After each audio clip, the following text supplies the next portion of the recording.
नमस्कार, हमारे IGNOU audio books channel पर आपका स्वागत है।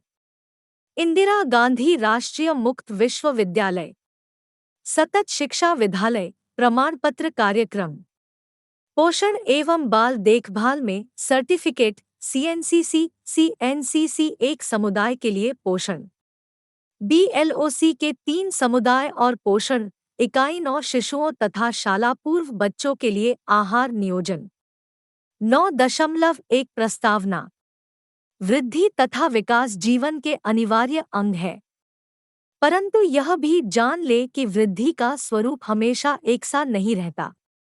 पिछली इकाई में आपने पढ़ा कि किस प्रकार जीवन की शुरुआत एक कोशिका से होती है। यह छोटी कोशिका सैकड़ों, हजारों कोशिकाओं में विभक्त हो भ्रूण का रूप धारण कर लेती है। इस अवस्था में वृद्धि की दर की कल्पना तो कीजिए। जीवन की किसी अन्य अवस्था में वृद्धि की दर इतनी तीव्र नहीं होती है जितनी भ्रूण अवस्था में होती है। भ्रूण अवस्था के उपरांत 1 वर्ष तक वृद्धि तीव्र ही रहती है, परंतु उसके बाद कुछ कम हो जाती है। यह इकाई जीवन के शुरू के कुछ वर्षों जन्म से 6 वर्ष तक में होने वाली वृद्धि के स्वरूप को वर्णित करती है। जीवन के प्रथम वर्ष को शैशवकाल कहते हैं तथा 1 से 6 वर्ष तक के काल को शालापर्व वर्ष कहते हैं।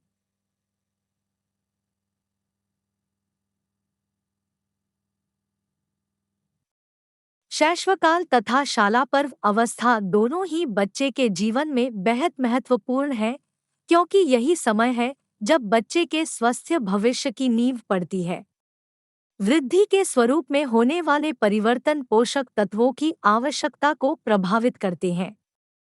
क्योंकि बच्चा बढ़ रहा होता है, इसलिए उसकी पोषक तत्वों की आवश्यकताएं अधिक हो जाती है।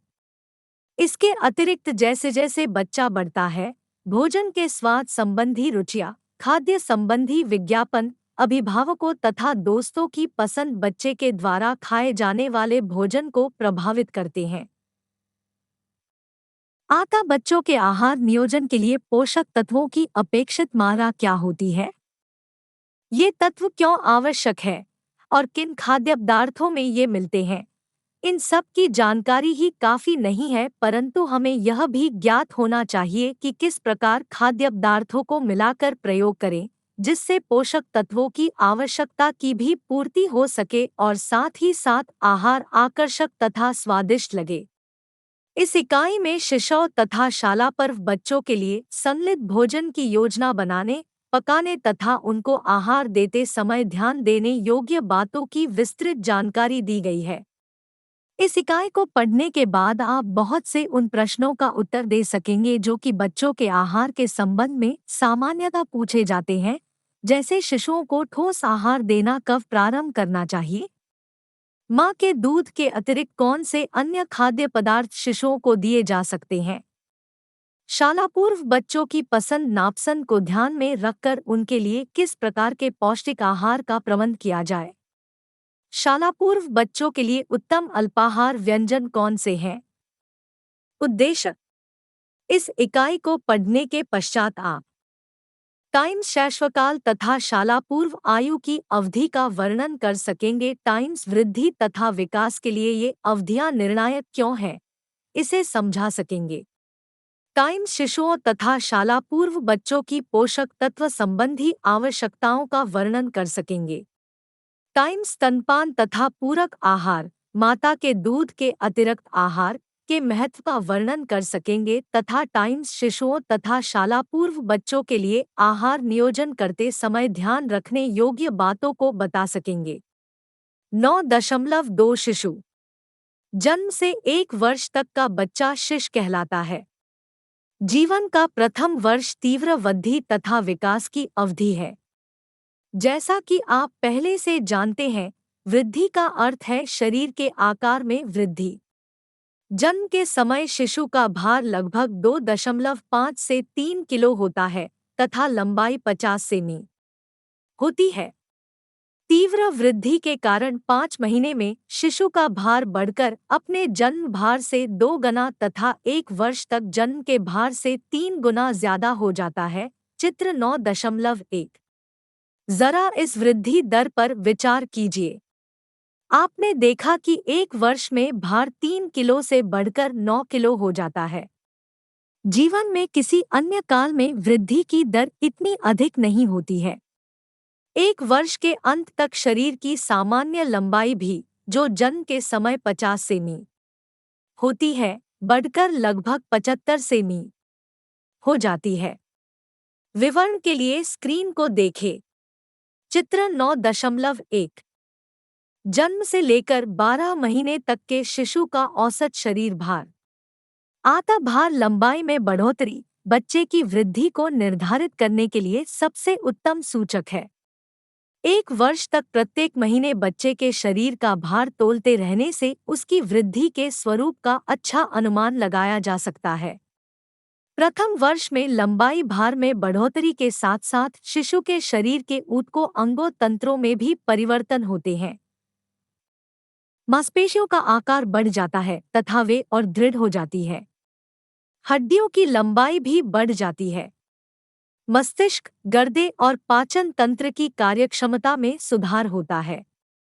दूसरे शब्दों में, शरीर विकास डेवलपमेंट की प्रक्रिया से होकर गुजरता है। उदाहरण के लिए, पाचन तंत्र के विकास के कारण ही जो बच्चा जन्म के समय मात्र मां का दूध ही पचा सकता है, एक वर्ष का होने पर वही बच्चा ठोस पदार्थ अर्थात ओधक जटिल पदार्थ पचाने लग जाता है। इस तीव्र वृद्धि विकास की दर के कारण शैशवकाल बच्चे के लिए काफी तनाव का समय होता है। चाहे जो भी हो, यह तो स्पष्ट ही है कि वृद्धि को आगे बढ़ाने तथा स्वस्थ रहने में दैनिक आहार महत्वपूर्ण भूमिका निभाता है। यदि बच्चों को पर्याप्त भोजन न दिया जाए तो क्या होगा? क्या आप इसकी कल्पना कर सकते हैं? हाँ, निःसंदेह बच्चा कुपोषण का शिकार हो जाएगा। वास्तव में इससे बच्चों के संक्रमणों तथा रोगों से पीड़ित होने की संभावना बहुत अधिक हो जाती है, जिसका स्वास्थ्य पर बुरा प्रभाव पड़ता है। शिशु में तीव्र वृद्धि तथा विकास के कारण पोषक तत्वों की आवश्यकता बढ़ जाती है। परंतु शैशवकाल में कौन से पोषक तत्व विशेष रूप से महत्वपूर्ण हैं? किस पोषक तत्व की कितनी मात्रा शिशु को देनी चाहिए? इन सभी पहलुओं के बारे में आइए हम अगले भाग में पढ़ें। 9 फरवरी 2001 शिशुओं के लिए पोषक तत्वों की प्रस्तावित दैनिक मात्रा। शिशुओं के लिए पोषक तत्वों की प्रस्तावित दैनिक मात्रा की सूची नीचे तालिका 9.1 में दी गई है। तालिका 9.1 शिशुओं के लिए पोषक तत्वों की प्रस्तावित दैनिक मात्रा। विवरण के लिए स्क्रीन को देखें। तालिका 9.1 में आपने देखा कि शिशुओं के लिए पोषक तत्वों की प्रस्तावित दैनिक मात्रा 2 आय वर्गों 0-6 माह और 6 से 12 माह में विभाजित है। इसका कारण यह है कि शिशु की आयु पोषक तत्वों की आवश्यकता को प्रभावित करती है। पहले 6 महीनों में तीव्र वृद्धि होती है, जिसके कारण अधिक पोषक तत्वों की आवश्यकता होती है। 6 महीने के पश्चात वृद्धि दर की गति मंद होने के कारण पोषक तत्वों की आवश्यकता में भी कमी आ जाती है। पहले 6 महीनों में शिशुओं के लिए पोषक तत्वों की प्रस्तावित दैनिक मात्रा केवल मां के दूध को पीकर सामान्य वृद्धि को प्राप्त कर रहे बच्चे के अंतर्ग्रहण पर निर्भर करती है। वस्तुतः इसका क्या अभिप्राय है? इसका आशय यह है कि यदि शिशु को 6 महीने तक प्रतिदिन औसतन 850 मिली मां का दूध मिलता है, तो उसकी आवश्यकता, जैसा कि तालिका 9.1 में दर्शाया गया है, की पूर्ति आसानी से हो जाती है।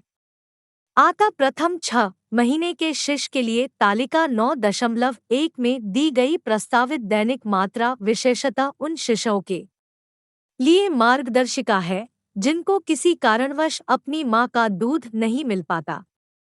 यदि आप तालिका 9.1 को ध्यानपूर्वक देखें तो आप यह भी पाएंगे कि कुछ पोषक तत्वों जैसे ऊर्जा, प्रोटीन, लौह तत्व तथा बी विटामिनों की प्रस्तावित मात्राएं प्रति किलोग्राम शरीर भार के रूप में दी गई है, न कि कल मात्रा के रूप में। क्या आप बता सकते हैं कि इसका क्या कारण है? इसका कारण यह है कि इन पोषक तत्वों की प्रति किलोग्राम शरीर भार आवश्यकता इस विशेष आयु वर्ग के अंतर्गत काफी भिन्न होती है। शिशु के लिए आवश्यक पोषक तत्वों की कुल मात्रा वयस्क व्यक्ति की आवश्यकता की तुलना में भले ही काफी कम लगे, परंतु जब यह आवश्यकता प्रति किलोग्राम शरीर भार के हिसाब से व्यक्त की जाती है, तो अधिकांश पोषक तत्वों की आवश्यकता बच्चों में दगनी से भी अधिक होती है। इसे और अच्छी तरह समझने के लिए आइए एक 5 महीने के शिशु की ऊर्जा की आवश्यकताओं की तुलना एक वयस्क की ऊर्जा की आवश्यकताओं से करें। चित्र 9.2। जैसा कि आप जानते हैं कि एक हल्का श्रम करने वाले वयस्क व्यक्ति शरीर भार 60 किलोग्राम को कल 2425 की कैलोरी की आवश्यकता होती है।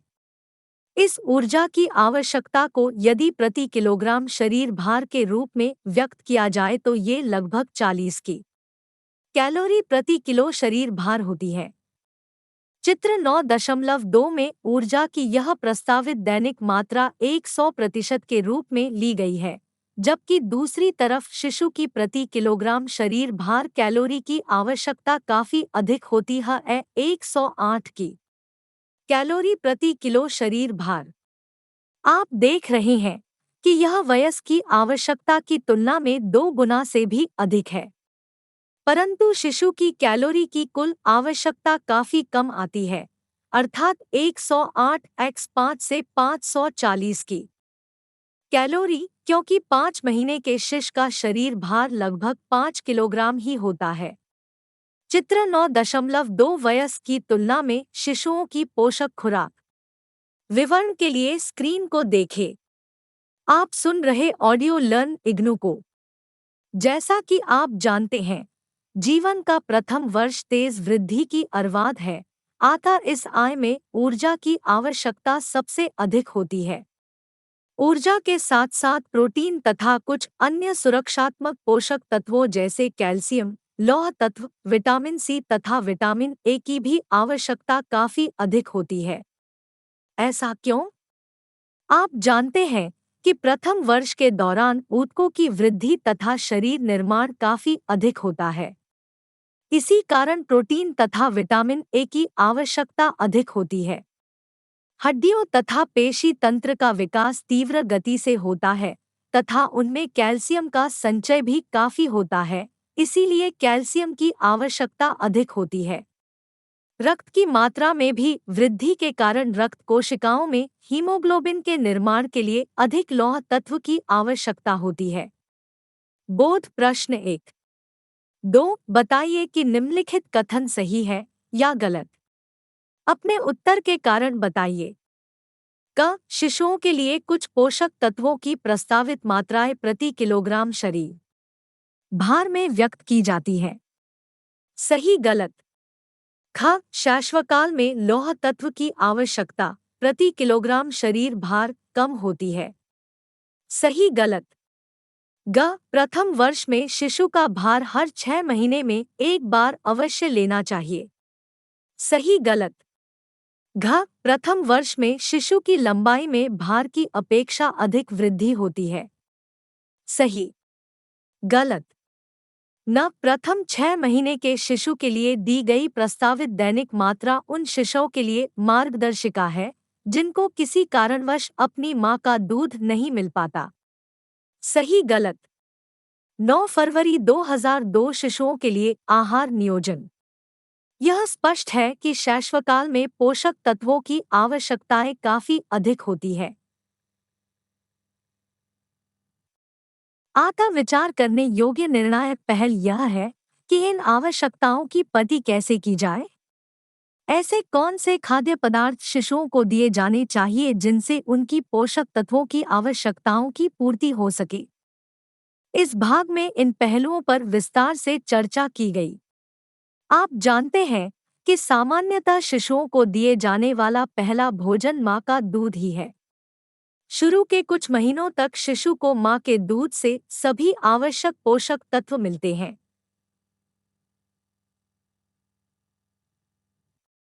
मां का दूध शिशु के लिए सर्वोत्तम आहार है, परंतु 4 से 6 महीनों बाद केवल माँ का दूध शिशु की बढ़ती हुई आवश्यकताओं की पति के लिए पर्याप्त नहीं होता है।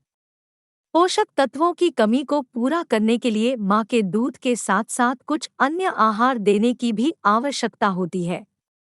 शिशु के आहारों में माँ के दूध के अतिरिक्त अन्य खाद्य पदार्थों की शुरुआत करने की इस प्रक्रिया को पूरक आहार देने की प्रक्रिया सप्लीमेंट्री फीडिंग कहते हैं।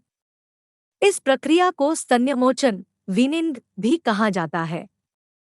पूरक आहार एक क्रमिक प्रक्रिया है जो कि उस क्षण शुरू हो जाती है जब अन्य खाद्य पदार्थ, तरल खाद्य व्यंजन, ठोस खाद्य व्यंजन शिशु को दिए जाते हैं तथा तब तक चलती है जब तक कि बच्चों द्वारा माँ का दूध पूर्ण रूप से लेना बंद नहीं होता। माँ के दूध के अतिरिक्त शिशु को दिए जाने वाले किसी भी अन्य खाद्य पदार्थ को पूरक आहार कहा जाता है। परंतु ऐसे कौन से पूरक आहार हैं जिन्हें शिशु को दिया जा सकता है? इन पूरक आहारों को किस आयु में देना शुरू करना चाहिए? किन खाद्य पदार्थों को शिशु आसानी से स्वीकार कर लेते हैं तथा पचा लेते हैं? इन खाद्य पदार्थों की कितनी मात्रा शिशुओं को देनी चाहिए? इन सभी प्रश्नों के उत्तर आप इस भाग में पाएंगे। हाशिए में बताए गए कारकों के अतिरिक्त शिशुओं के लिए आहार नियोजन करते समय अन्य जिन विशेष बातों को ध्यान में रखना चाहिए उनका वर्णन नीचे किया गया है। आइए पढ़ें। सबसे पहले यह पता लगाएं कि आहार नियोजन किसके लिए किया जा रहा है। टाइम्स शिशु शैशवकाल की कौन सी अवस्था में है? 0-4 महीने, 4 से 6 महीने, 6 से 8 महीने या 9 से 12 महीने। टाइम्स उस विशिष्ट आयु में शिशु का संभावित एक्सपेक्टेड शरीर भार कितना होना चाहिए। टाइम्स शिशु का परिवार किस आय वर्ग से संबद्ध है। टाइम्स शिशु किस क्षेत्र का है। इन पहलुओं की जानकारी से आप शिशु के लिए पोषक तत्वों की प्रस्तावित दैनिक मात्राओं व भोजन की प्रकृति के बारे में निर्णय ले सकेंगे। सबसे पहले इस जानकारी के आधार पर आप शिशु के लिए पोषक तत्वों की प्रस्तावित दैनिक मात्राओं की सूची बनाइए। कौन से पोषक तत्व विशेष रूप से महत्वपूर्ण हैं? शैशवकाल में निम्न पोषक तत्वों की आवश्यकता काफी अधिक होती है। टाइम्स ऊर्जा प्रदान करने वाले पोषक तत्व कार्बोज तथा वसा, टाइम्स प्रोटीन, कैल्शियम, लौह तत्वन, टाइम्स विटामिन ए तथा टाइम्स विटामिन सी।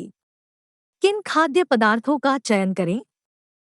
सामान्यतः जन्म के कुछ महीनों के बाद तक केवल माँ का दूध ही शिशु के लिए आवश्यक लगभग सभी तत्व प्रदान करता है, परंतु उसके बाद माँ के दूध के अतिरिक्त पूरक आहार भी शिशु को देने चाहिए। ऐसे कौन से पूरक आहार हैं जो शिशु को दिए जा सकते हैं? इसके विषय में चर्चा करने से पहले आइए हम माँ के दूध के महत्व को जानें। आपकी सुविधा के लिए इस भाग में वर्णन निम्नलिखित 3 शीर्षकों के अंतर्गत किया गया। टाइम्स माँ के दूध की महत्ता। टाइम्स पूरक आहारों की शुरुआत कब की जाए? टाइम्स किस प्रकार के पूरक आहार दिए जाने चाहिए? माँ के दूध की महत्ता। माँ का दूध जन्म के कुछ महीनों तक शिशु को दिए जाने वाला सर्वोत्तम तथा एकमात्र आहार है। शिशु के लिए आवश्यक लगभग सभी पोषक तत्व इसमें पाए जाते हैं।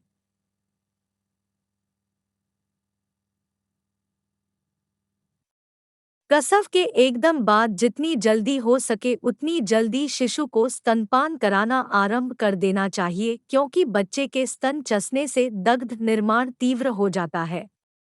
परंतु दग्ध स्राव के पहले, प्रसव के पहले 3 या 4 दिन माँ के स्तनों से नवदुग्ध कोलोस्ट्रम सावित होता है। नवदुग्ध शिशु को अवश्य देना चाहिए, क्योंकि ये बच्चे के वृद्धि तथा सामान्य स्वास्थ्य के लिए लाभप्रद होता है। नवदुग्ध क्या है?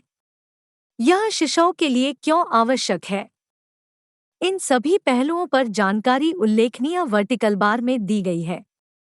उल्लेखनीय 1। नवदुग्ध का महत्व। प्रसव के पहले 3 या 4 दिन तक माँ के स्तनों से गाढ़ा चिपचिपा पीले रंग का तरल स्रावित होता है। इसको नवदुग्ध कहते हैं। नवदुग्ध बच्चे के लिए बहुत लाभदायक होता है, क्योंकि यह पोषक तत्वों से भरपूर होता है और साथ ही इसमें जीवन रक्षक गुण होते हैं। नवदुग्ध में रोग प्रतिकार को एंटीबॉडीज तथा श्वेत रक्त कणिकाओं की सांद्रता या मात्रा काफी अधिक होती है, जो कि नवजात शिशु की संक्रमणों से रक्षा करती है। नवदुग्ध में कुछ वृद्धिवर्धक पदार्थ भी पाए जाते हैं।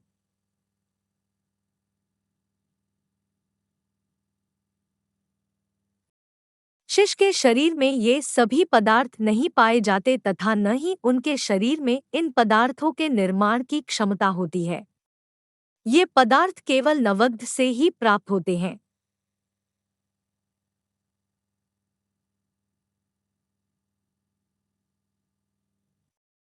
अतः यह अनिवार्य हो जाता है कि शिशु को पहले दिन से ही स्तनपान कराना आरंभ कर देना चाहिए।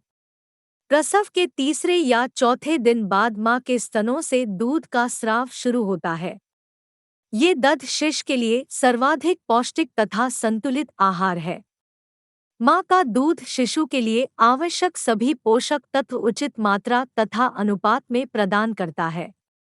विभिन्न प्रकार के दूध में प्रति 100 मिलीग्राम उपस्थित पोषक तत्वों की तुलनात्मक सूची तालिका 9.2 में दी गई है। तालिका 9.2 विभिन्न प्रकार के दूध प्रति 100 मिली में उपस्थित पोषक तत्वों का तुलनात्मक अध्ययन। विवरण के लिए स्क्रीन को देखें। तालिका 9.2 के आधार पर मां के दूध की पौष्टिकता की तुलना अन्य दूधों से कीजिए। आप क्या पाते हैं? निस्संदेह मां के दूध में अन्य पशुओं जैसे गाय, भैंस, बकरी के दूध की तुलना में कुछ पोषक तत्वों की मात्रा कम पाई जाती है। तो फिर हम यह कैसे कह सकते हैं कि मां का दूध पौष्टिक रूप से पर्याप्त होता है? हम ऐसा इसलिए कहते हैं क्योंकि मां का दूध शिशुओं की पोषण आवश्यकताओं के एकदम अनुरूप ही होता है। सभी पोषक तत्व उतनी ही मात्रा व अनुपात में पाए जाते हैं जितने शिशु के लिए आवश्यक है। अपेक्षाकृत भैंस, बकरी तथा गाय के दूध में पाई जाने वाली खनिज लवणों तथा प्रोटीन की अधिक मात्रा बच्चे के लिए अच्छी नहीं होती, क्योंकि यह शिशु के अविकसित गुर्दों की उत्सर्जन क्षमता पर काफी दबाव डालती है। दूसरी तरफ मां का दूध बच्चे के नाजुक या कोमल पाचन तंत्र के अनुकूल होता है। तथापि मां के दूध में अत्यधिक मात्रा में कार्बोज, विशेषकर लैक्टोज, अनिवार्य वसा अम्ल और कुछ विशेष सुरक्षात्मक पोषक तत्व जैसे विटामिन ए, विटामिन ई होते हैं, जो कि शिशु के लिए लाभप्रद होते हैं। पौष्टिक रूप से पर्याप्त होने के अतिरिक्त मां के दूध के अन्य लाभ भी हैं, जो चित्र 9.3 में उल्लिखित है।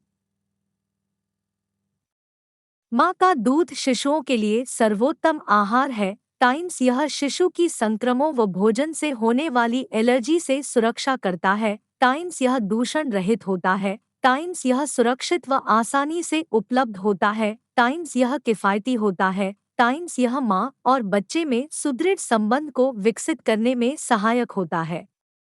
चित्र 9.3 मां के दूध की महत्ता। विवरण के लिए स्क्रीन को देखें। बोध प्रश्न 2। निम्नलिखित कथनों को 2 या 3 पंक्तियों में समझाइए। क, मां का दूध पौष्टिक रूप से पर्याप्त होता है। ख, मां का दूध सुरक्षा प्रदान करने का कार्य करता है। ग, नवदुग्ध में जीवन रक्षक गुण होते हैं।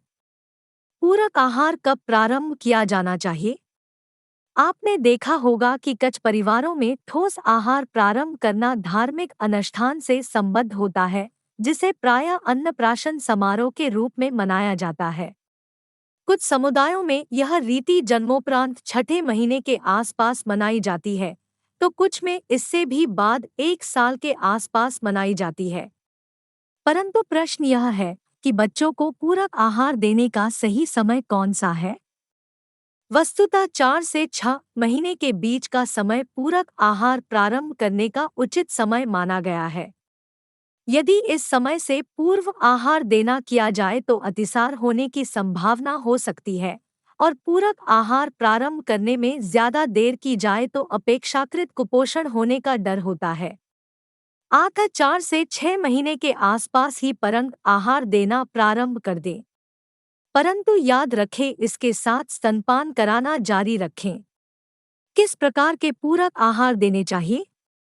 सामान्यतः शिशु की आयु के अनुसार पूरक आहार की बनावट तरलता निम्न प्रकार से बदली जा सकती है। 4 से 6 महीने में तरल पूरक आहार। 6 से 8 महीने में अर्धठोस से ठोस पूरक आहार भली प्रकार पकाए हुए तथा मसले हुए मैश्ड। 8 से 12 महीने में ठोस पूरक आहार टुकड़े किए हुए या गाढ़े। आइए अब यह जानें कि कौन से तरल व ठोस पूरक आहार दिए जा सकते हैं। तरल पूरक आहार शुरू में लगभग 4 महीने के करीब माँ के दूध के साथ।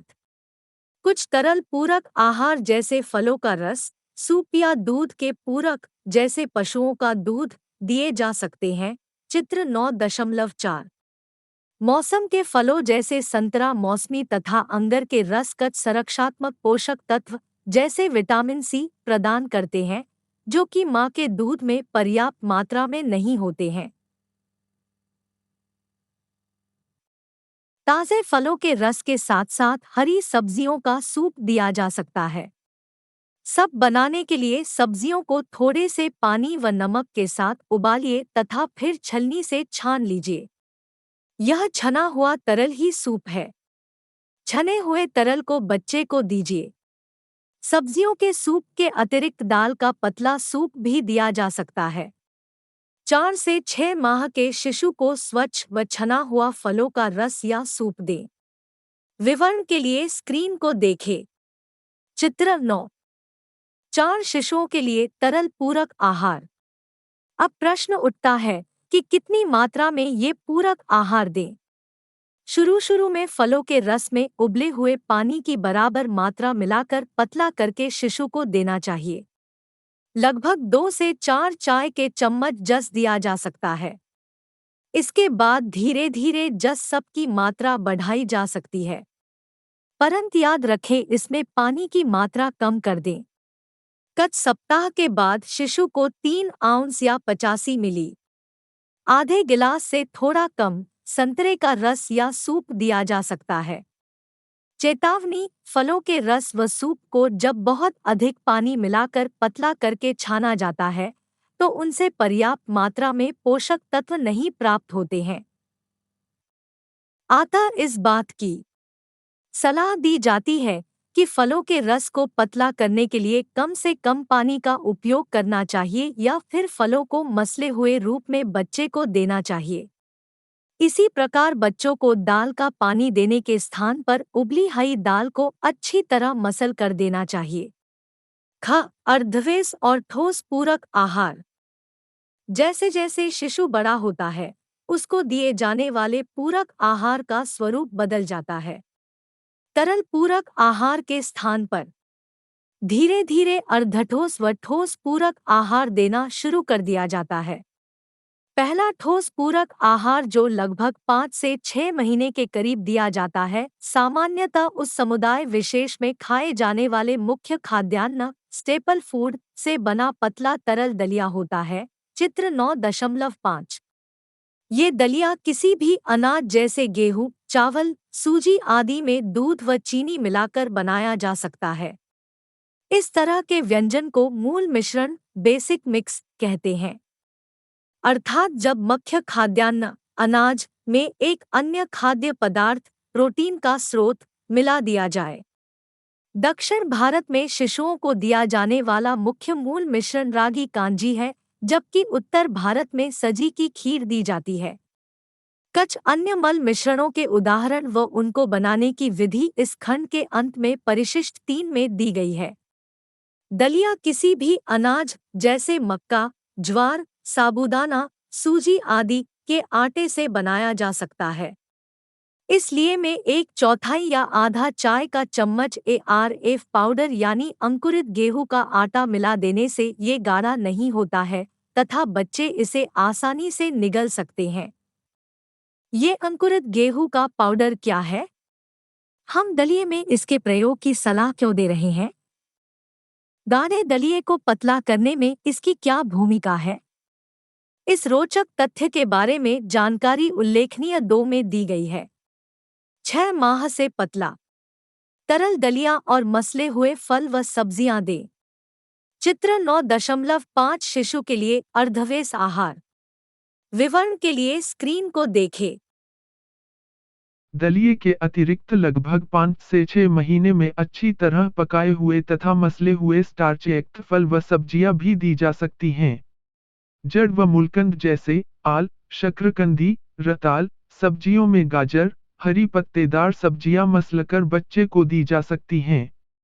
आपको सलाह दी जाती है कि इन सब्जियों को कम से कम पानी में मुलायम होने तक उबाल लें, फिर उनको भली प्रकार मसल के बच्चों को दें। मसली हुई सब्जियों को उसी रूप में या फिर थोड़ा सा नमक या घी मक्खन मिलाकर भी दिया जा सकता है, जिससे ऊर्जा प्राप्त हो सके। याद रखिए केवल सब्जियों का गूदा ही बच्चों को देना चाहिए। छिलका, बीज या कोई अन्य रेशे वाला भाग अगर हो तो उसे अलग कर देना चाहिए। फलों में केला, पपीता, आम आदि को मसल कर ऐसे ही दिया जा सकता है। सख्त फलों जैसे अनानास, आड़ू, नाशपाती आदि को पहले पानी में सीझा, स्ट्यू लेना चाहिए, अर्थात थोड़े से पानी तथा चीनी में मुलायम होने तक उबालना चाहिए, फिर मसलकर देना चाहिए। स्मरण रहे कि बच्चों को फल देने से पहले उसका छिलका तथा बीज निकाल देने चाहिए। अन्य पूरक आहार जो इस अवधि में शिशु को दिए जा सकते हैं, निम्नलिखित हैं। उबले हुए अंडे का पीला भाग, बारीक कटा हुआ व अच्छी तरह पका हुआ मांस, कीमा, बिना कांटे की मसली हुई मछली, अच्छी तरह पकी हुई तथा घुटी हुई दाल। टिप्पणी: स्वाद के लिए इन पदार्थों में नमक व कुछ मात्रा में मक्खन भी डाला जा सकता है। मक्खन डालने से अधिक ऊर्जा की प्राप्ति होगी। इन सब पूरक आहारों के साथ साथ स्तनपान को भी जारी रखना चाहिए। उल्लेखनीय 2. दलिए के गाढ़ेपन को कम करना। मुख्य खाद्यान्न से बने दलिए विशेषकर अनाज से बने दलिए के साथ अक्सर गाढ़ेपन, बल्कि की शिकायत रहती है। उदाहरण के लिए चावल पकने के दौरान अपने आयतन से दोगुना पानी अवशोषित करता है, फलस्वरूप थोड़े से चावल भी पकाने पर काफी ज्यादा, बल्कि हो जाते हैं। शिशु के लिए इनको एक समय में अधिक मात्रा में खाना कठिन हो जाता है, कि बच्चे के आमाशय का आकार छोटा होता है, तथा उसकी क्षमता भी कम होती है।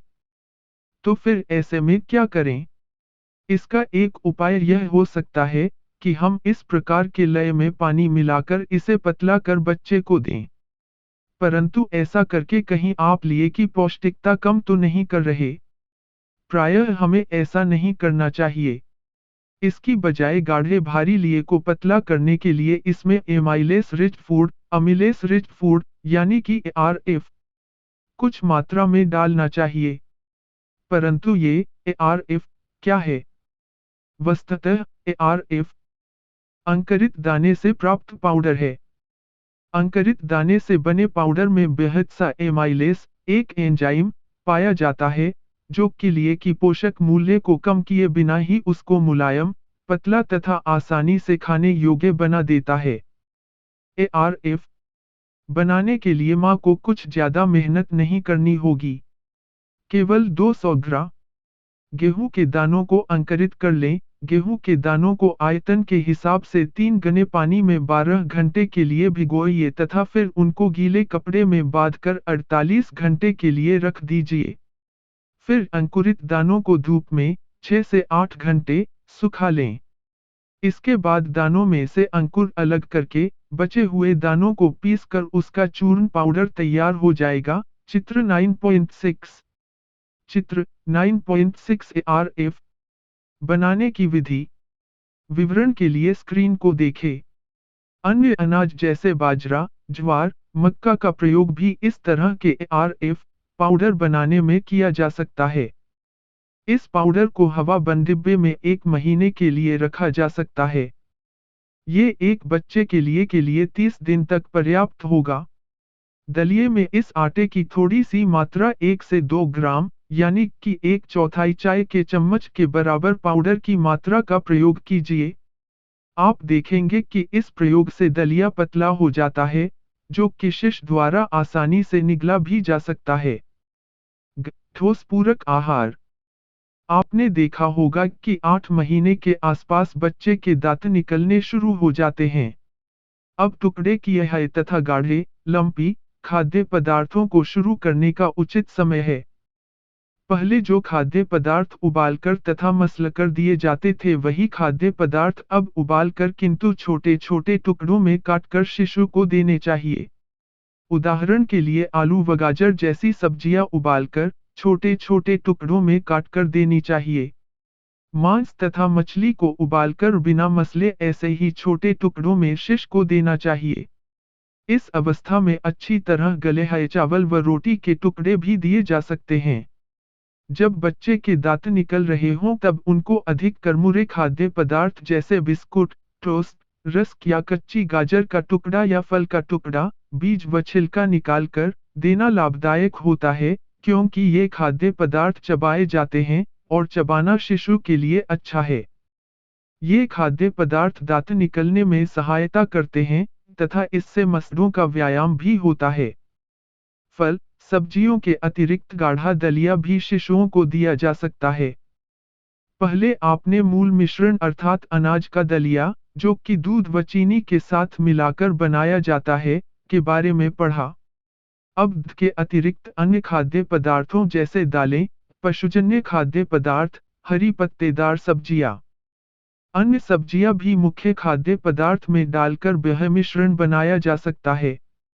जब मुख्य खाद्यान्न अर्थात अनाज में अन्य बहुत से खाद्य पदार्थ, प्रोटीन स्रोत, विटामिन खनिज लवण स्रोत मिला दिए जाते हैं, तो ये बहुमिश्रण MULTIMIX कहलाता है। चित्र 9.7। उत्तर भारत में अधिक प्रयोग किए जाने वाला एक बहुमिश्रण खिचड़ी है, तथा दक्षिण भारत में प्रयोग किए जाने वाला बहुमिश्रण पोंगल है। बहुमिश्रण निम्न खाद्य पदार्थ से बनाए जा सकते हैं। चित्र 9.7 बहुमिश्रण विवरण के लिए स्क्रीन को देखें। अनाज प्लस दाल प्लस हरी पत्तेदार सब्जियां, या अनाज प्लस दाल प्लस दूध, या अनाज प्लस दाल प्लस सब्जी प्लस दही, या अनाज प्लस दूध प्लस फल प्लस गिरीदार फल, बारीक, या पिसे हुए अनाज प्लस पशुजन्य खाद्य पदार्थ प्लस हरी पत्तेदार सब्जियां, या अनाज प्लस पशुजन्य खाद्य पदार्थ प्लस लाल व नारंगी रंग वाली सब्जियां, गाजर, सीताफल। बहुमिश्रण का प्रयोग 6 से 7 महीने की आयु से शुरू किया जा सकता है। आप पतला तथा निगलने में आसान वह मिश्रण बनाने के लिए इसमें 1/4 चाय का चम्मच के बराबर ARF पाउडर डाल सकते हैं। वह मिश्रण या शिश आहार जो प्रतिदिन पकाए जा सकते हैं, उनके कुछ सुझाव इस खंड के अंत में परिशिष्ट 3 में दिए गए हैं। 1 वर्ष की आयु में कौन से आहार देने चाहिए? 1 वर्ष की आयु अर्थात 12 महीने तक का बच्चा सभी ठोस आहार खा सकता है। वास्तव में इस आयु में शिशु वह सभी पदार्थ खाने योग्य हो जाता है जो परिवार के लिए पकाए जाते हैं, जैसे चावल दाल, चावल मछली, चपाती सब्जी। चपाती को छोटे छोटे टुकड़ों में तोड़कर तथा दाल या दही में भिगोकर तथा बच्चे के स्वाद के अनुसार उसे नमक या चीनी मिलाकर बच्चे को दिया जा सकता है। चावल को दाल व सब्जी के साथ अच्छी तरह मिलाकर बच्चे को दिया जा सकता है। बच्चे को धीरे धीरे परिवार की आहार पद्धति के अनुरूप खाने की आदत डालने का प्रयास करना चाहिए। इन आहारों के साथ माँ का दूध भी बच्चे को देना चाहिए। परंतु यदि माँ का दूध आना बंद हो गया है, तो बच्चे को आधा लीटर अन्य दूध प्रतिदिन उसी रूप में या दही, पनीर, दूध की खीर या दलिये के रूप में देना चाहिए। पूरक आहारों के साथ शिशु को काफी मात्रा में पानी या तरल पदार्थ भी देते रहना चाहिए। दिन में 2 से 3 बार या शिशु की आवश्यकता के अनुसार उबालकर ठंडा किया हुआ पानी देना चाहिए। गर्मियों में तथा अतिसार, दस्त जैसी बीमारी होने की स्थिति में पानी की मात्रा बढ़ा देनी चाहिए। कौन सी आहार पद्धति अपनाएं? शिशु को किस प्रकार का आहार दिया जाए, ये शिशु की आयु पर निर्भर करता है। आहार पद्धति क, ख, ग और घ के बारे में विचार कीजिए। जन्म से लेकर 4 महीने तक केवल माँ का दूध ही देना चाहिए। बच्चे को दिन में कितनी बार दूध पिलाना चाहिए, इसके बारे में कोई निश्चित नियम नहीं है। बच्चे द्वारा मांगने पर दूध देने की पद्धति की सलाह दी जाती है। फिर भी शुरू के कुछ महीनों तक एक दिन में 6 से 8 बार बच्चे को दूध देना चाहिए। बाद में धीरे धीरे इस संख्या को कम किया जा सकता है। 6 महीने की आयु से बच्चे को मुख्य खाद्यान्न से बना दलिया दिन में 2 बार देना चाहिए। शुरू में 1 से 2 चाय के चम्मच भर दलिया ही काफी है, परंतु बाद में प्रत्येक आहार में लगभग 3 से 6 बड़े चम्मच भर दलिया देना चाहिए। 9 महीने के करीब स्तनपान के अतिरिक्त कई बार, कम से कम 4 से 6 बार, पूरक आहार देने चाहिए। धीरे धीरे स्तनपान कराना कम कर देना चाहिए। वास्तव में जब बच्चा 12 महीने से 18 महीने का हो जाए तो मां का दूध छुड़ाने का प्रयास करना चाहिए। 1 वर्ष की आयु में बच्चा बेहद से खाद्य पदार्थ खाने तथा पचाने में सक्षम हो जाता है। बच्चा परिवार में बनने वाले भोजन जैसे चपाती, दाल, चावल, सब्जियां खा सकता है। परंतु ध्यान रखें, एक बार में बच्चा अधिक नहीं खा सकता है। दूसरी तरफ, बच्चे की ऊर्जा की आवश्यकता उसके शरीर के बढ़ते हुए आकार के कारण अधिक होती जाती है। अतः समस्या यह आती है कि किस प्रकार पर्याप्त ऊर्जा के खाद्य पदार्थ पर्याप्त मात्रा में बच्चे को दें। इसका समाधान भी है।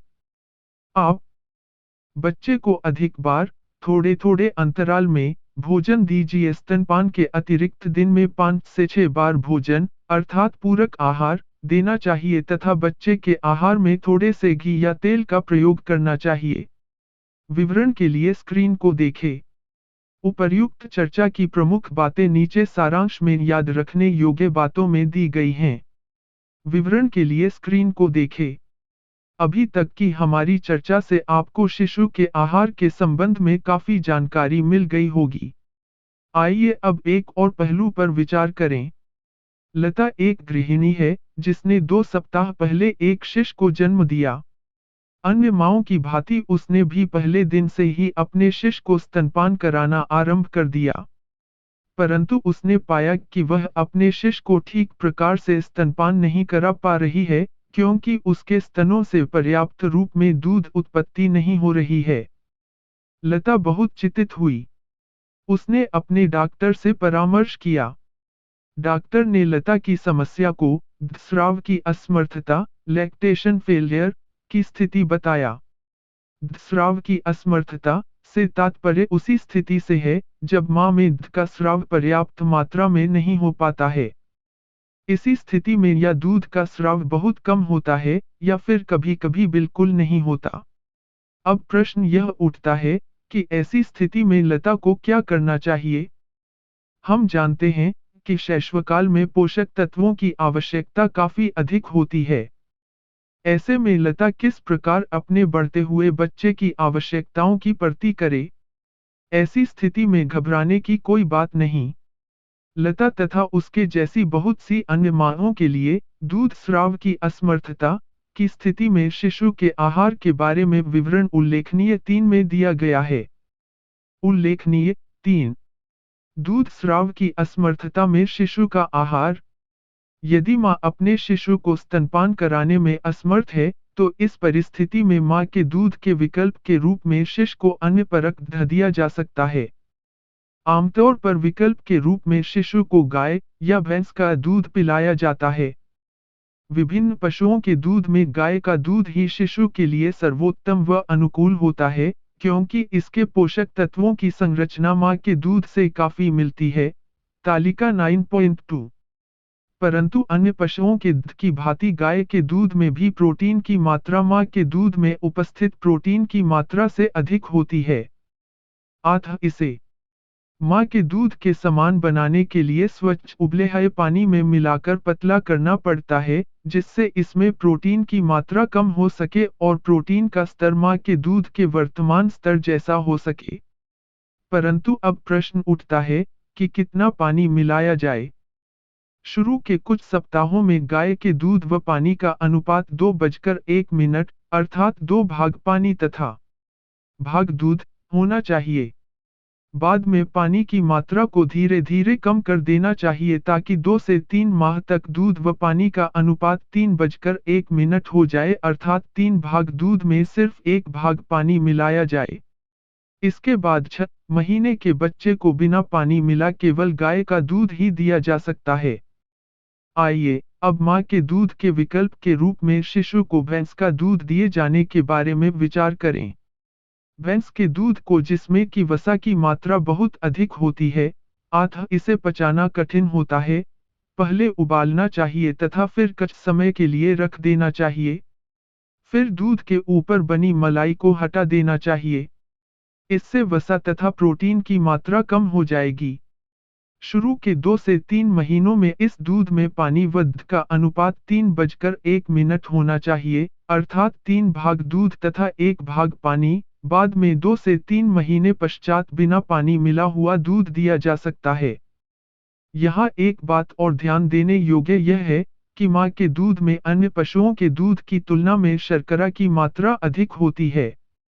जब पशु के दूध को पतला किया जाता है, तो शर्करा की मात्रा मां के दूध की तुलना में और भी कम हो जाती है। अतः पशुओं के दूध में थोड़ी सी शर्करा 75 से 100 मिली दूध में लगभग चाय का चम्मच या 5 ग्राम चीनी मिलाकर प्रयोग करना चाहिए। अब प्रश्न यह उठता है कि बच्चे को यह दूध कितनी मात्रा में देना चाहिए। बच्चे के लिए दूध की मात्रा काफी हद तक बच्चे पर निर्भर करती है और प्रत्येक बच्चे में यह भिन्न होती है। विभिन्न आय के शिशुओं को कितनी मात्रा में दूध देना चाहिए, यह जानकारी हमें तालिका 9.3 से मिलती है। तालिका 9.3 शिशुओं को अन्य पूरक दूध देने की मात्रा शिशु की आयु। विवरण के लिए स्क्रीन को देखें। 4 से 6 महीने की आयु में शिशु को इस दूध के साथ साथ अन्य पूरक आहार देना भी शुरू कर देना चाहिए। हमें यह भी याद रखना चाहिए कि बच्चे को दूध उबाल कर देना चाहिए। पकाने तथा दूध पिलाने के सभी बर्तनों को कीटाणुरहित करने के लिए साफ पानी से धोकर भाप लगानी चाहिए या फिर अच्छी तरह पानी में उबाल कर साफ करना चाहिए। बोध प्रश्न 3। 1. पूरक आहार देने की प्रक्रिया से आप क्या समझते हैं? 3. अपने समुदाय में शिशुओं के लिए बनाए जाने वाले मुख्य खाद्यान्न, स्टेपल, के दलिए, पोरिज या बहुमिश्रणों के बारे में बताइए। 9.3 शाला पूर्व बच्चा। क्या आप जानते हैं कि शाला पूर्व बच्चे हम किसे कहते हैं? 1 से 6 वर्ष की आयु के बच्चों को शाला पूर्व बच्चों की श्रेणी में रखा जाता है। वृद्धि तथा विकास की दृष्टि से शाला पूर्व बच्चा शिशु की भांति ही बहुत नाजुक होता है। शाला पूर्व बच्चे की वृद्धि तीव्र गति से होती है, परंतु शिशु से तुलना करने पर हम पाते हैं कि शरीर के आकार में वृद्धि की दर इस अवस्था में कुछ कम तथा धीमी हो जाती है। जैसा कि चित्र 9.8 से स्पष्ट है, इस आयु में भार में औसतन वृद्धि केवल 2.5 किलोग्राम प्रति वर्ष ही होती है। परंतु एक रोचक तथ्य यह है कि शाला पूर्व बच्चे की भार की तुलना में लंबाई में वृद्धि अधिक होती है। 3 वर्ष की आयु तक बच्चे की लंबाई लगभग 93 सेमी तथा 4 वर्ष तक यह लंबाई लगभग 100 सेमी हो जाती है। इसी कारण शैशवकाल में गोलमटोल दिखने वाला शिशु शाला पूर्व अवस्था में पहुंचने पर लंबा व पतला दिखता है।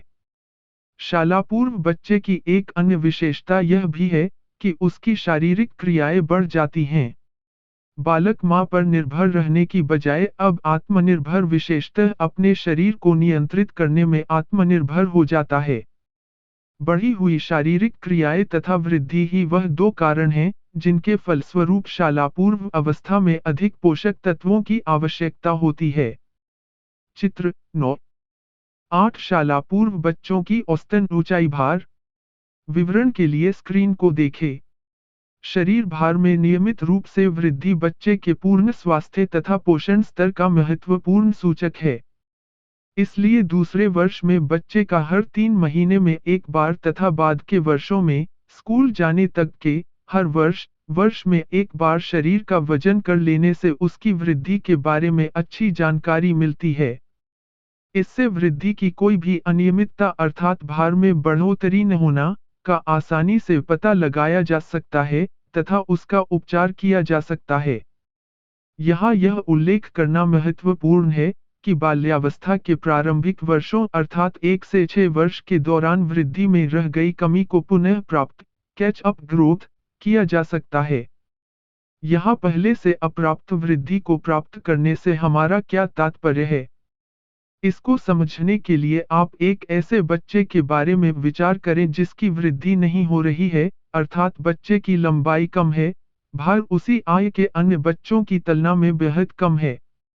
अब यदि शैशवकाल व शालापूर्व अवस्था में अच्छा आहार तथा रहने की स्वच्छ व सुरक्षित परिस्थितियां दी जाएं तो संभवतः बच्चा वृद्धि व विकास में हुई पहले की कमी को पूरा कर सकता है। इस दृष्टि से शालापूर्व अवस्था बेहद ही महत्वपूर्ण है। स्वास्थ्य को अच्छा बनाने में आहार महत्वपूर्ण भूमिका निभाता है। आइए अब शालापूर्व बच्चे की पोषण की आवश्यकताओं के बारे में अध्ययन करें। 9.3.1 शालापूर्व बच्चे के लिए पोषक तत्वों की प्रस्तावित दैनिक मात्राएं शालापूर्व बच्चे की अधिकतम वृद्धि व विकास के लिए पोषक तत्वों की प्रस्तावित दैनिक मात्राएं तालिका 9.3 में दी गई हैं। तालिका 9.3 शालापूर्व बच्चे के लिए पोषक तत्वों की प्रस्तावित दैनिक मात्राएं। विवरण के लिए स्क्रीन को देखें। शालापर्व अवस्था लगभग 1 से 6 वर्ष की आयु की अवस्था को दर्शाती है। यह स्पष्ट है कि किसी भी आयु में पोषक तत्वों की आवश्यकता वृद्धि के स्तर तथा शारीरिक क्रियाओं पर निर्भर करती है। यही कारण है कि शालापूर्व बच्चे की पोषण की आवश्यकताएं 2 श्रेणियों 1 से 3 वर्ष तथा 4 से 6 वर्ष में दी गई है। तालिका 9.3 ध्यान से देखें, आप पाएंगे कि बच्चों की कुल ऊर्जा की आवश्यकता आयु बढ़ने के साथ बढ़ती है, परंतु यदि आप ऊर्जा की आवश्यकता की गणना शरीर भार के रूप में करें तो आप पाएंगे कि शिशुओं की तुलना में ये आवश्यकता काफी कम हो जाती है। इसका कारण शालापूर्व वर्षों में वृद्धि की उत्तरोत्तर तथा धीमी गति है। शरीर आकार के अनुपात में अन्य पोषक तत्वों की आवश्यकताएं भी अधिक होती हैं। परंतु कुछ पोषक तत्वों जैसे प्रोटीन, कैल्शियम, विटामिन ए तथा लौह तत्व की आवश्यकता सबसे अधिक होती है, क्योंकि ये पोषक तत्व शरीर की वृद्धि तथा विकास में सहायक होते हैं। शालापूर्व बच्चों में संक्रमण तथा अन्य बीमारियों के होने की संभावना अधिक होती है, इसलिए सुरक्षात्मक पोषक तत्व विशेष रूप से विटामिन ए तथा लौह तत्व अधिक महत्वपूर्ण होते हैं। अतः शालापूर्व बच्चों के आहार में यह पोषक तत्व पर्याप्त मात्रा में होने चाहिए। 9.3 2. शालापूर्व बच्चे के लिए आहार नियोजन। शालापूर्व वह अवस्था है जब बच्चों में खाने की अच्छी आदतें बनती हैं। माता पिता तथा दोस्तों की खानपान की आदतें तथा टेलीविजन आदि पर खाद्य पदार्थों से संबंधित विज्ञापन बच्चों की खाने की आदतों पर प्रभाव डालते हैं। अतः बच्चे को समुचित आहार देना एक चुनौतीपूर्ण कार्य है। बच्चे का आहार नियोजन करते समय तथा आहार को पकाते समय कौन सी बातें ध्यान में रखनी चाहिए, किस प्रकार बच्चे की रुचियां अभिरुचियां ध्यान में रखकर संतुलित आहार की योजना बनाई जाए, कौन सा खाद्य पदार्थ कितनी मात्रा में आहार में सम्मिलित किया जाए, ये कुछ ऐसे प्रश्न हैं जो कि शालापर्व बच्चों को आहार देने के संदर्भ में मन में आते हैं। इस उपभाग में आप इन प्रश्नों के ही उत्तर पाएंगे। शालापूर्व बच्चे के आहार नियोजन की शुरुआत हम हाशिए में बताए गए 4 कारकों पर विचार करते हुए करते हैं। इनके साथ ही साथ अन्य विचारने योग्य कारक निम्नलिखित है। आहार नियोजन किसके लिए किया जा रहा है? यह सुनिश्चित करें कि बच्चा किस आयु वर्ग का है, वर्ष या 4 से 6 वर्ष। बच्चा किस आयु वर्ग का है। बच्चा किस क्षेत्र में निवास करता है। इन पहलुओं की जानकारी से हमें बच्चे के आहार के लिए उचित प्रकार के खाद्य पदार्थों, उचित मात्रा व अनुपात में के चयन में मदद मिलेगी। सबसे पहले बच्चे की आय के आधार पर पोषक तत्वों की प्रस्तावित मात्रा की सूची बनाएं। कौन से पोषक तत्व विशेष रूप से महत्वपूर्ण हैं? निम्नलिखित कुछ पोषक तत्व शालापूर्व बच्चे की वृद्धि एवं विकास के लिए महत्वपूर्ण होते। ऊर्जा देने वाले पोषक तत्व, कार्बोज व वसा, प्रोटीन, कैल्शियम, लौह तत्व तथा विटामिन ए। किन खाद्य पदार्थों का चयन करें? शालापूर्व बच्चे के आहार में तीनों खाद्य वर्गों में से कम एक खाद्य पदार्थ को अवश्य सम्मिलित करना चाहिए। आप जानते हैं कि शालापूर्व अवस्था में ऊर्जा, प्रोटीन, कैल्शियम, लौह तत्व तथा विटामिन ए की आवश्यकता अधिक होती है।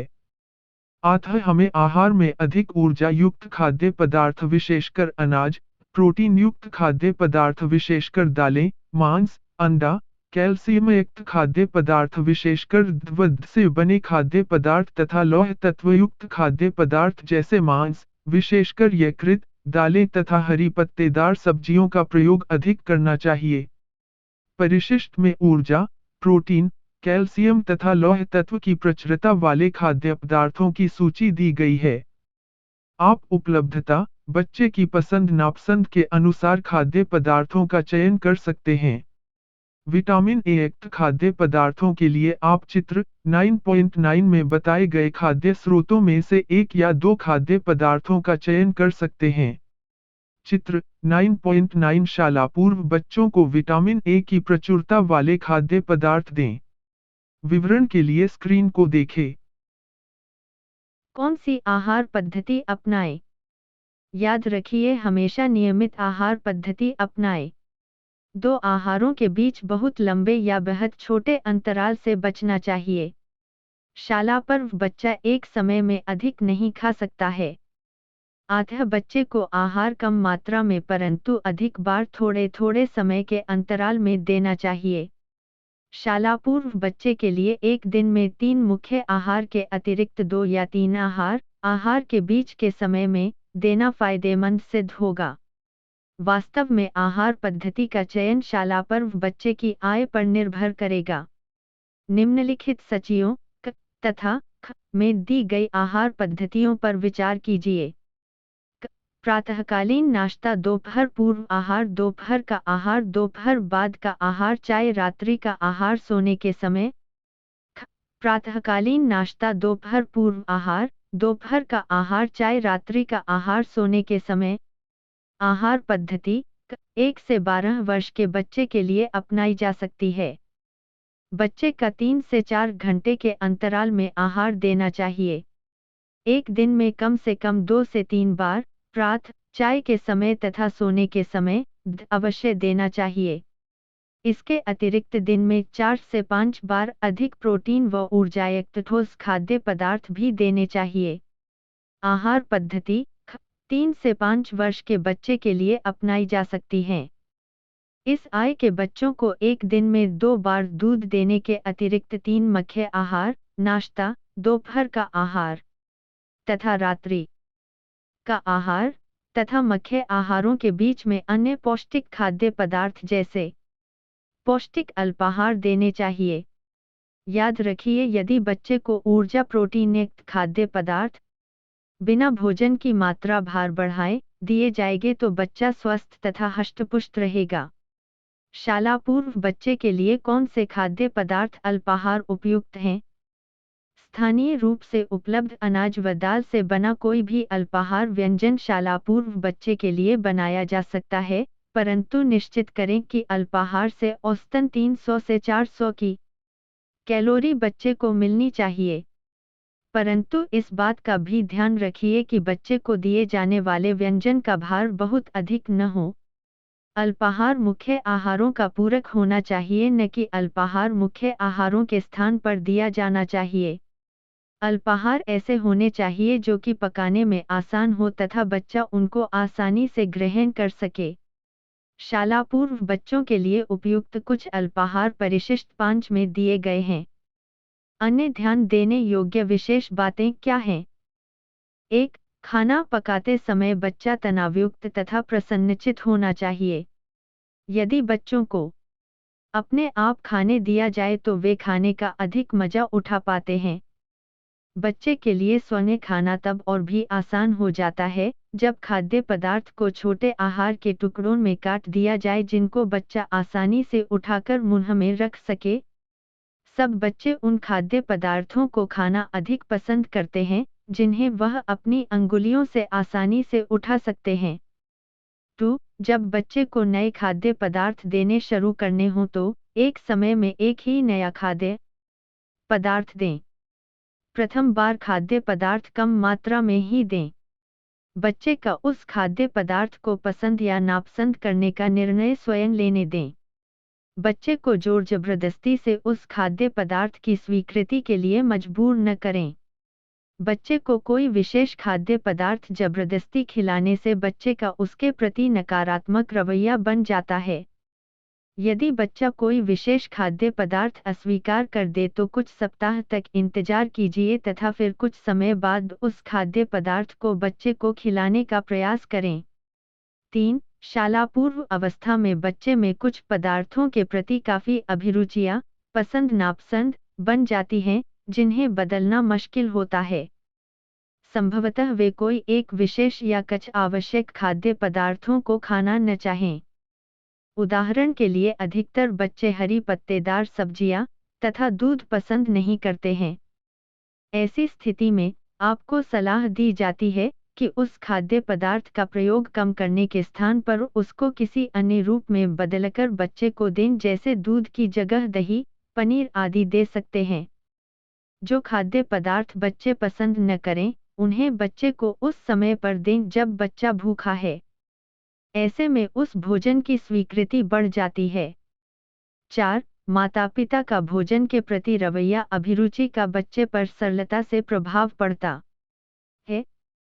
इसलिए माता-पिता को बच्चे के सामने किसी विशेष खाद्य पदार्थ के प्रति अपनी पसंद या नापसंद व्यक्त करते समय विशेष सावधानी बरतनी चाहिए। चित्र 9.11। अभिभावकों को स्वयं सभी प्रकार के खाद्य पदार्थ खाने चाहिए तथा बच्चों को भी ऐसा करने के लिए उत्साहित करना चाहिए। 5. बच्चों को परोसा गया भोजन न बहुत गर्म या न बहुत ठंडा होना चाहिए। खाना हल्का गर्म होना चाहिए। विवरण के लिए स्क्रीन को देखें। चित्र 9। 10 बच्चों की खानपान की आदतें उनके माता-पिता की भोजन के प्रति रवैये से प्रभावित होती हैं। 6. बच्चों में स्वाद के प्रति संवेदनशीलता बहुत तेज होती है। 8. वे बेहद तीव्र गंध व खाद्य पदार्थ पसंद नहीं करते हैं। उनके आहार में केवल मंद गंध वाले खाद्य पदार्थों को ही सम्मिलित करना चाहिए।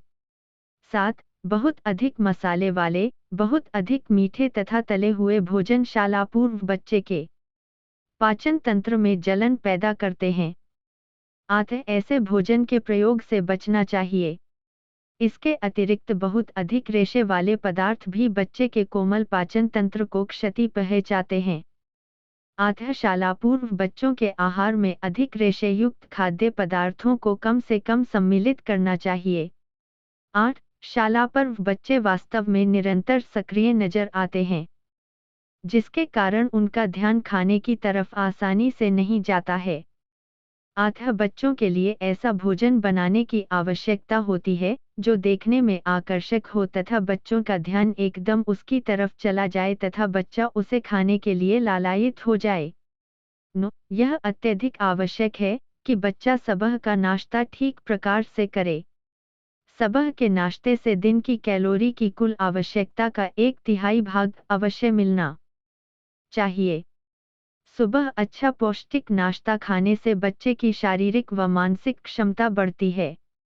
शाला पूर्व बच्चों के लिए पर्याप्त तथा तृप्ति प्रदान करने वाला आहार देने के लिए कुछ सरल बातें शीर्षक के अंतर्गत दी गई हैं।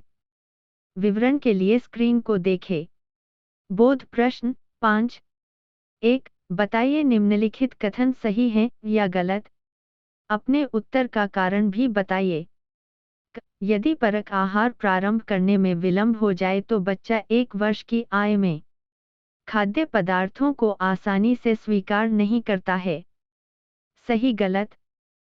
शाला पूर्व बच्चों को आहार कम मात्रा में किंतु थोड़े थोड़े अंतराल के बाद नहीं देना चाहिए। सही गलत। थोड़े बड़े शाला पूर्व बच्चों को अधिक रेशेयुक्त खाद्य पदार्थ जैसे साबुत अनाज, साबुत दालें बिल्कुल नहीं देनी चाहिए। सही गलत। शाला पूर्व बच्चों को जो खाद्य पदार्थ पसंद न हो उनका प्रयोग नहीं करना चाहिए। सही गलत। प्रत्येक आहार में खाद्य पदार्थ अधिक मात्रा में देने चाहिए। सही गलत। 2. ऐसी 3 विशिष्ट बातों की सूची बनाइए जिनका शाला पूर्व बच्चों को आहार देते समय ध्यान में रखना चाहिए। आप सुन रहे ऑडियो लर्न इग्नू को। 4. सारांश। इस इकाई में आपने शैशवकाल तथा शाला पूर्व अवस्था के बारे में पढ़ा। जन्म से 1 वर्ष के समय को शैशवकाल कहते हैं। शैशवकाल तीव्र वृद्धि व विकास का समय है। इस वृद्धि व विकास के कारण शिशु की पोषण की आवश्यकताएं काफी अधिक होती हैं, विशेष रूप से ऊर्जा, प्रोटीन, कैल्शियम तथा लौह तत्व की प्रस्तावित दैनिक मात्राएं। 6 महीने के शिशु की पोषण की आवश्यकताओं की पूर्ति मां के दूध से ही आसानी से हो जाती है, परंतु 6 महीने के पश्चात शिशु की बढ़ती हुई आवश्यकताओं की पूर्ति के लिए मां का दूध पर्याप्त नहीं होता है। अतः बच्चे की आयु के अनुसार मां के दूध के साथ अन्य पूरक आहार, तरल, अर्धठोस, ठोस देने चाहिए। 1 वर्ष की अवस्था तक बच्चा परिवार का खाना खाने योग्य हो जाता है। शाला पूर्व अवस्था अर्थात 1 से 6 वर्ष की अवस्था भी तीव्र वृद्धि का समय है, परंतु इस समय शैशवकाल की तुलना में वृद्धि कम तथा धीमी होती है। शाला पूर्व काल की मुख्य विशेषता बच्चे की अधिक शारीरिक सक्रियता है। तीव्र वृद्धि तथा अधिक शारीरिक सक्रियता के कारण पोषक तत्वों की आवश्यकता अधिक होती है। शाला पूर्व बच्चों की आवश्यकता की पूर्ति के लिए आहार संबंधी कुछ बातें ध्यान में रखनी चाहिए। पहला, आहार संतुलित तथा पौष्टिक रूप से पर्याप्त होना चाहिए। आहार लेने में नियमितता बरतनी चाहिए। चूंकि बच्चा एक समय में अधिक नहीं खा सकता, इसलिए आहार कम मात्रा में परंतु अधिक बार थोड़े थोड़े अंतराल में देना चाहिए। मुख्य आहारों के बीच में दोपहर पर या शाम को अल्पाहार देने चाहिए। तीव्र सुवास वाले या तले हुए खाद्य पदार्थों के प्रयोग से बचना चाहिए। आहार आकर्षक व मनमोहक होना चाहिए जिससे कि बच्चा खाने के लिए लालायित हो सके। 9.5 शब्दावली। असामान्य वृद्धि, इससे अभिप्राय सामान्य से कम वृद्धि से है। उदाहरण के लिए, जब एक व्यक्ति का कद वजन उसी आय के अन्य व्यक्तियों की तुलना में छोटा का होता है, तो इसे असामान्य वृद्धि कहते हैं। कुपोषण, किसी एक या अधिक पोषक तत्वों की अत्यधिक कमी या अधिकता के कारण शरीर में होने वाली विकृति की स्थिति को कुपोषण कहा जाता है। पोषक तत्वों की कमी को अल्पोषण और अधिकता को अतिपोषण कहा जाता है। खाद्य पदार्थ से होने वाली एलर्जी, यह एलर्जी वह दशा है जब दूध व अन्य पदार्थों के सेवन से शरीर में उनके प्रतिकूल प्रभाव पड़ते हैं। एलर्जी अतिसार, चर्मविकार और अन्य ऐसी बीमारियों के रूप में उभरकर आती है। मुख्य खाद्यान्न, ऐसे खाद्य पदार्थ जो आहार बनाने में आमतौर या प्रतिदिन प्रयुक्त होते हैं। उदाहरण के लिए दक्षिण भारत में चावल, उत्तर भारत में गेहूं मुख्य खाद्यान्न है। स्तन्यमोच, शिशु के आहार पद्धति में वह क्रमिक परिवर्तन जब मां के दूध के साथ साथ अन्य तरल और पके हुए ठोस आहार देना प्रारंभ किया जाता है, स्तन्यमोचन कहलाता है। धन्यवाद, मिलते हैं अगले वीडियो में।